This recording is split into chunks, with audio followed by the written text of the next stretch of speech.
What's up, guys? Marcus here with BlackOvis. I'm here with Dan Staton, Elkshape, Dan the Fitness Man. We are at his home base. We're actually in his gym, which doesn't look like your typical home gym in here. This is pretty sweet. This is a cool setup. This is totally normal, right? Not really normal, but pretty awesome. And today we're talking about Pnuma gear. It's a brand we brought on recently, and Dan's been running their systems, and we wanted to walk through his system, specifically how you run it, how you use it. Sure, yeah. The folks at Pnuma they've been really good to me. Let me try out some prototypes and stuff. So there's more to come than this. I can tell you that right now. But let's start with just the base layer system. August 30th, 2020, snowed. September 7th, 2020, snowed when I was elk hunting with that guy over there.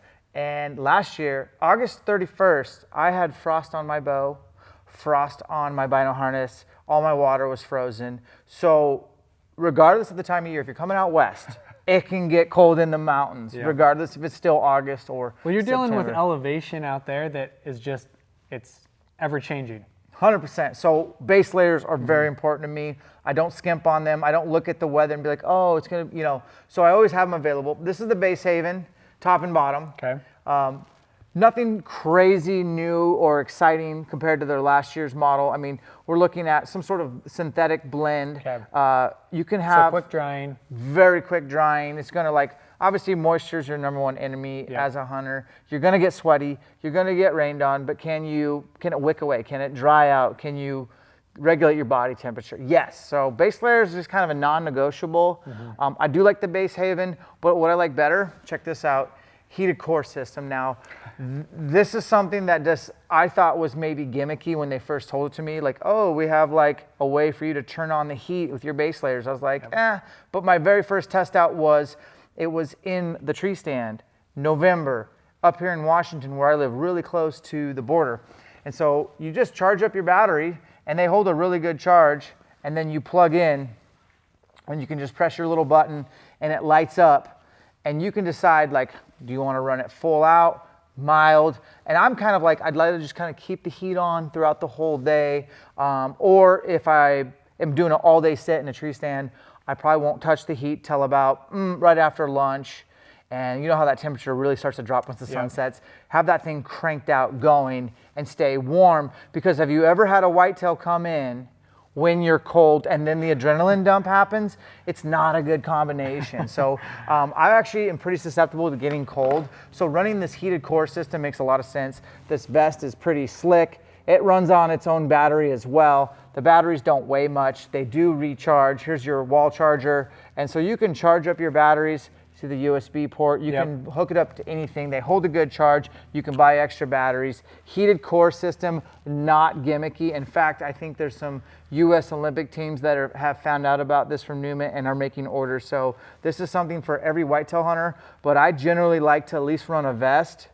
Especially sleeping in the sleeping bag at night. If it gets cold, you can run it. So if you have access to charging batteries, this could be a game changer for you. Brad at the office, he actually runs these when he's sitting on bear stations, and he said it's an absolute game changer. But my first question would be, can you wash them?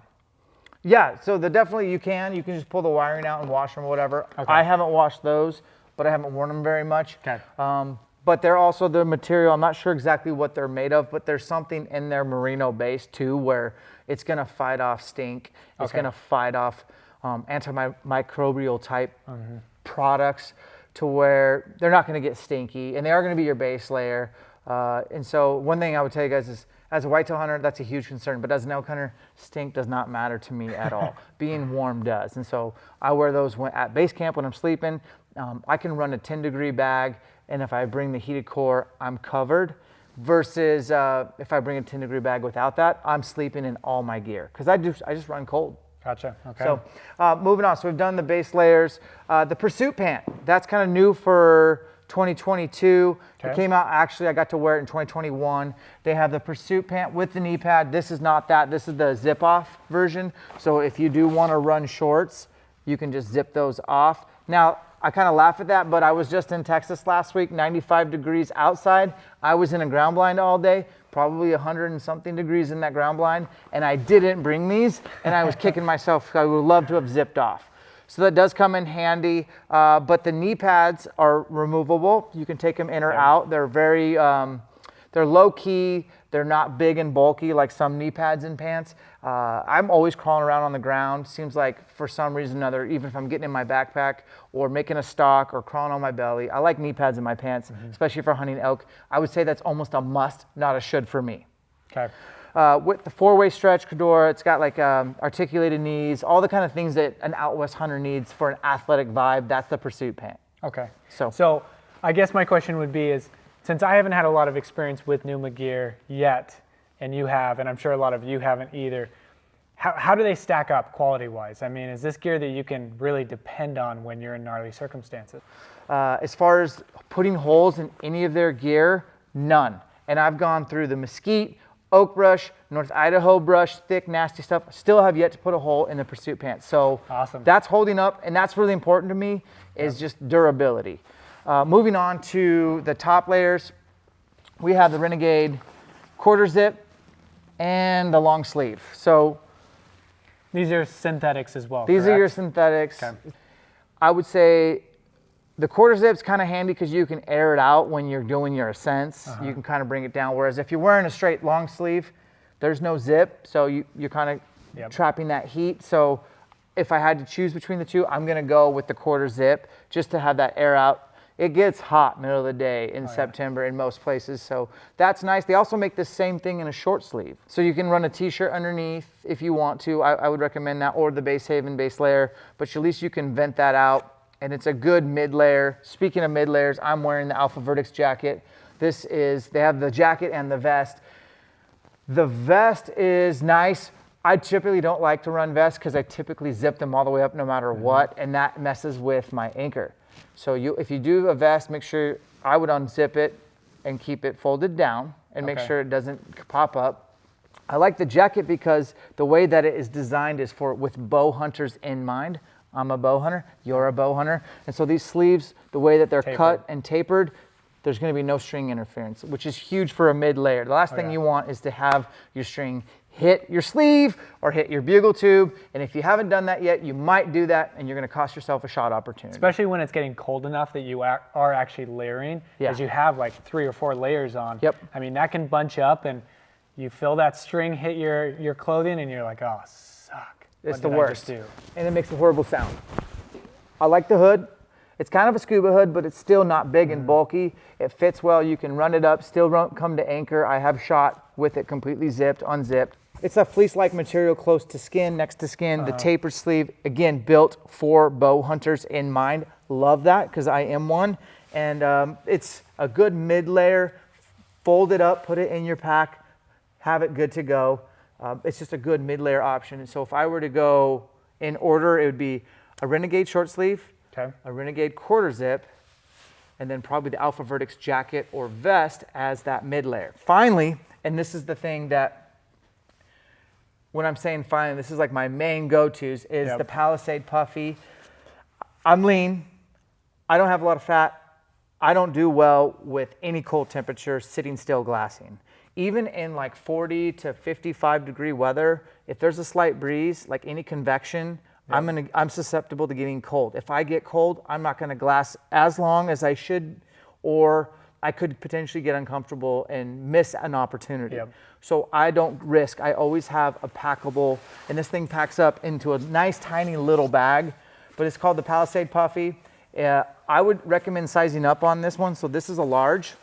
I do have a medium as well to go head to head. The medium's pretty tight, and when you have a bino harness on, it doesn't really fit great, but the large allows me to wear my bino harness and put the hoodie as my final layer, mainly for glassing, mainly for, just anytime low-key at camp or whatever. But if you wear this in the morning when you start your hike, it's going to be coming off in seconds. It really does a good job of insulating.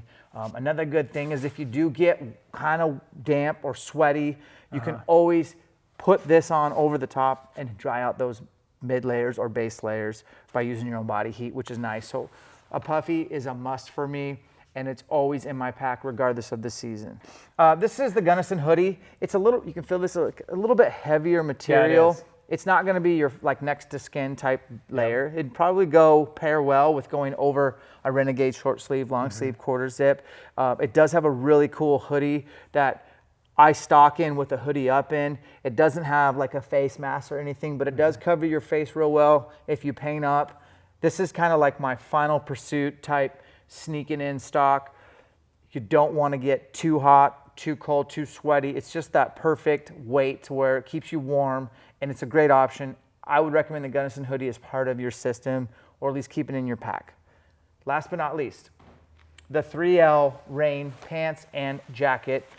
I'm going to say it, I think this is, I'll just say one of, or if not the quietest rain gear on the market. These are the clothing pieces that you never want to have to pull out of your pack, but when you have to, you want them to be dependable. And you're kind of glad they're there when you pull them out, right? So I typically don't run pants like very often unless it's a set forecast of continuous rain for days on end, or you're hunting country with a lot of underbrush that's going to be wet or get wet.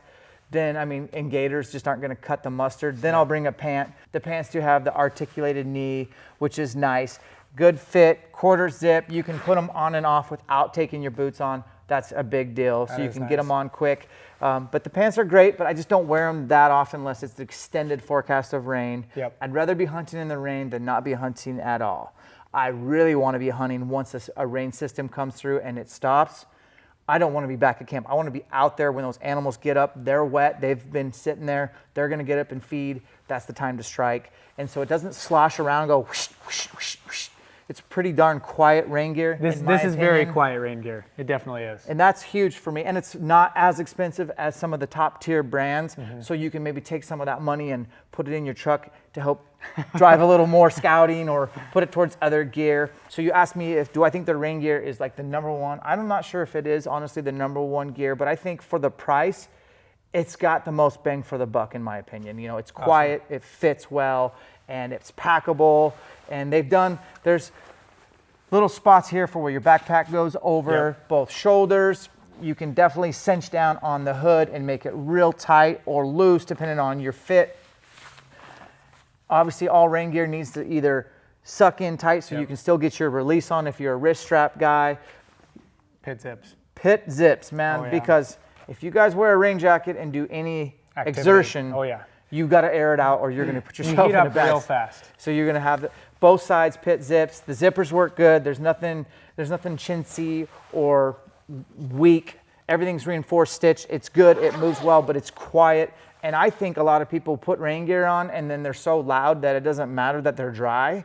The animal's going to hear you. So again, the biggest feature is the quietness. So looks like Pnuma is here to stay. I mean, they've been out for a long time, but with new ownership, I think they're really leaning towards getting into that Western market, getting into that bow hunting market that they've always been a part of whitetail wise, and using some of those bow hunting principles and making garments that fit bow hunters.